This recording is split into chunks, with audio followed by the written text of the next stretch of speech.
Bismillahirrahmanirrahim. Assalamualaikum warahmatullahi wabarakatuh.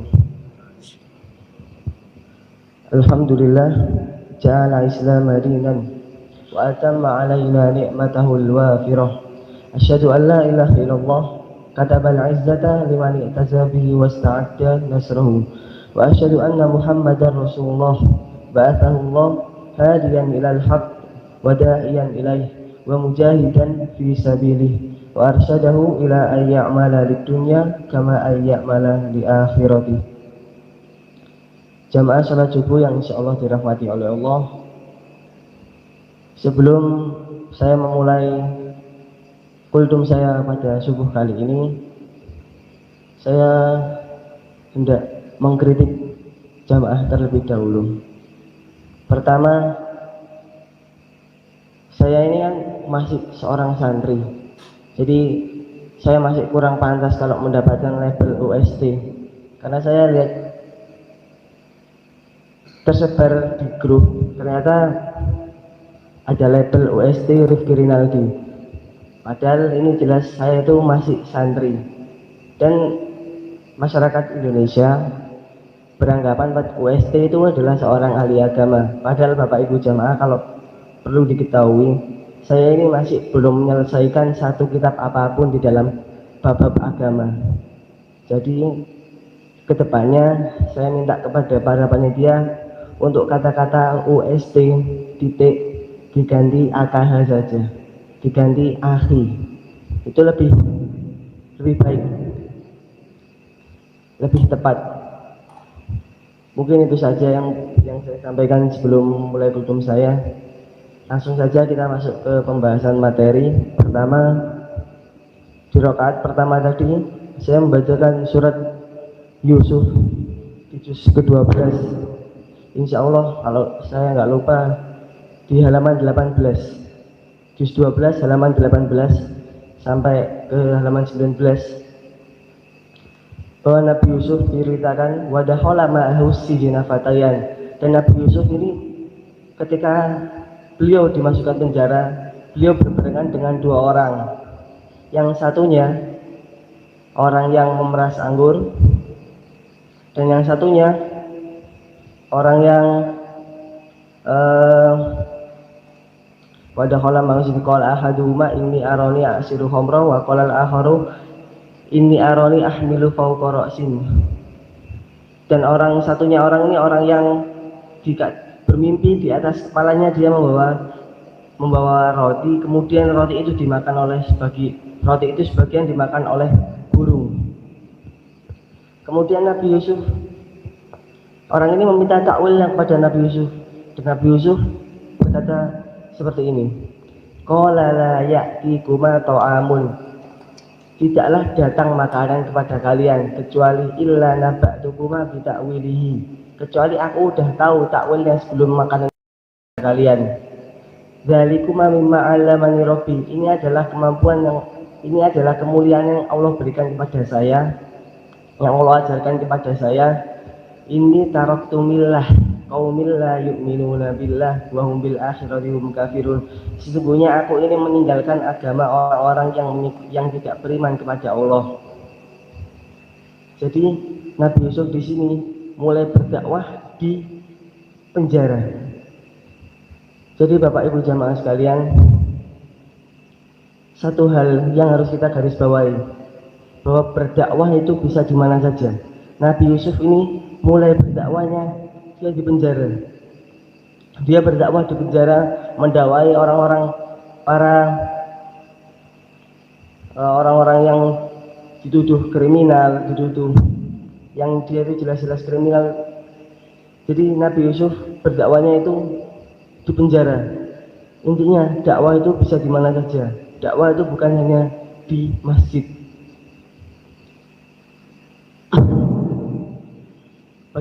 Saya kemarin malam lihat channelnya Refli Harun. Ini para ustadz yang telah bebas dari penjara. Salah satunya mungkin pengikutnya Habib Rizik. Para pengikutnya ini mengatakan ketika dia di penjara, tentu ladang dakwah itu banyak sekali. Bahkan para Habib Rizik mengingatkan, awalnya yang ustadz-ustadz ini kultumnya ba'da maghrib 15 menit ba'da maghrib, cuman sehari cuman sekali. Habib Rizik mengatakan, antum ini jangan kalah sama TV. TV itu setiap hari beroperasi. Nah, antum para ustadz setiap hari seharusnya harus beroperasi, apalagi di tempat seperti ini. Jadi akhirnya mereka rapat, ustadz-ustadz ini rapat, kemudian dibuatlah ba'da maghrib ada kultum 15 menit bahkan sampai 20 menit. Kemudian ba'da subuh ada kajian kitab, berbagai macam kitab.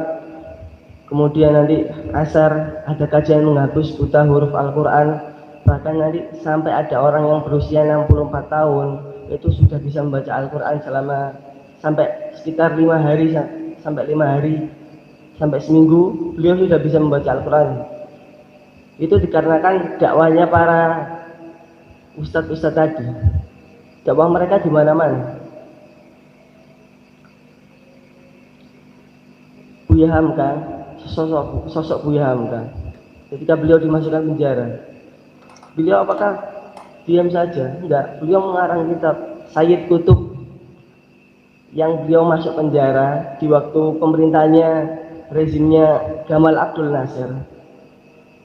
Beliau di dalam penjaranya beliau menulis kitab fi dilal Quran, di bawah naungan Al-Quran. Jadi dimanapun, kapanpun, mereka ini enggak, para dai itu mereka enggak berhenti.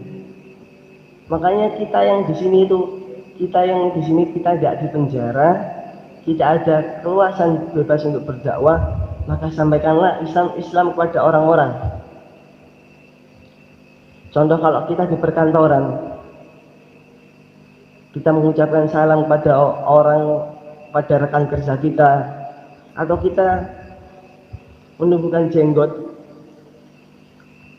kemudian rekan kerja kita tanya, tumben antum jenggotan, maka kita jawab, karena ini sebagian dari sunnah Nabi, karena Nabi Muhammad berjenggot. Maka di sini sudah kita termasuk bagian dari berdakwah. Walaupun kita hanya menyampaikan satu hadis, satu ayat, satu Nabi, maka berdakwalah. Balighu ani walau ayah, sampaikan dariku walaupun satu ayat, sedikit demi sedikit kita sampaikan. Kemudian di poin yang kedua tadi dilanjutkan, wattaba'tu millata abai Ibrahim wa Ishaq wa Yaqub maka nalana an nusyrika billahi min syai'. Dan aku mengikuti agama bapak-bapakku, agama Ibrahim wa Ishaq dan Yakub, maka nalana, dan tidaklah pantas bagi kami an nusyrika billah, untuk menyekutukan Allah. Jadi di sini menunjukkan betapa pentingnya tauhid. Tauhidnya adalah mengesahkan kepada Allah tanpa ada sesuatu apapun yang berhak disembah selain Allah. Tapi Bapak Ibu jamaah, apakah tauhid ini, pembahasan tauhid yang saya lihat di buku-buku LKSSD dulu, pembahasannya bab akidah, itu pembahasannya itu cuma paling membahas tentang sifat-sifat Allah, nama-nama Allah. Ini bukan saya menyalahkan, tapi Syekh Soleh Fauzan itu menulis kitab tauhid sampai 3 jilid. Bahkan di jilid pertamanya, bab pertama itu sudah membahas akidah, definisi akidah, masodirnya akidah, sumber-sumber akidah itu dari mana. Terus nanti kita masuk ke tauhid rububiyah. Tauhid rububiyah ini tauhid yang kita itu percaya bahwa Allah Tuhan kita, Allah yang menciptakan kita. Kemudian kita lanjut ke tauhid uluhiyah. Konsekuensi dari tauhid rububiyah adalah tauhid uluhiyah, bahwa kita itu kalau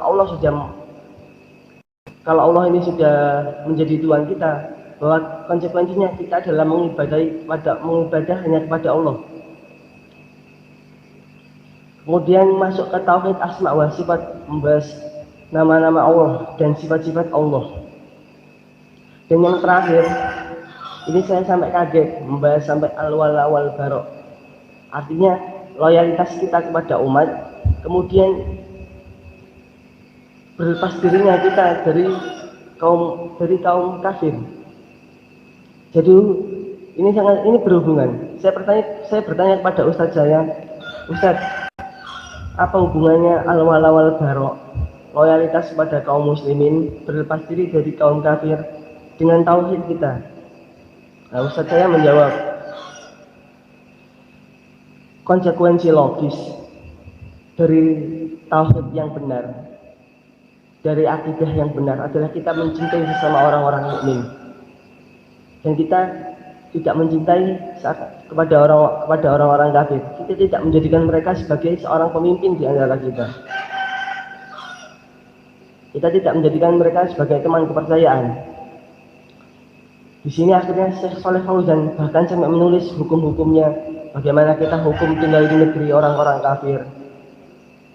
Terus kita bekerja kepada orang kafir sebagai apa, itu dijelaskan dalam kitab tauhidnya. Makanya di sini perkara tauhid itu konsekuensinya ternyata banyak. Bukan contohnya bukan saya beriman kepada Allah, beriman kepada hari akhir, beriman kepada malaikat. Ternyata tidak. Ada bab-bab yang harus kita pahami di sini, bahwa kita harus punya loyalitas pada kaum muslimin. Kita harus meninggalkan tradisi-tradisi orang-orang kafir.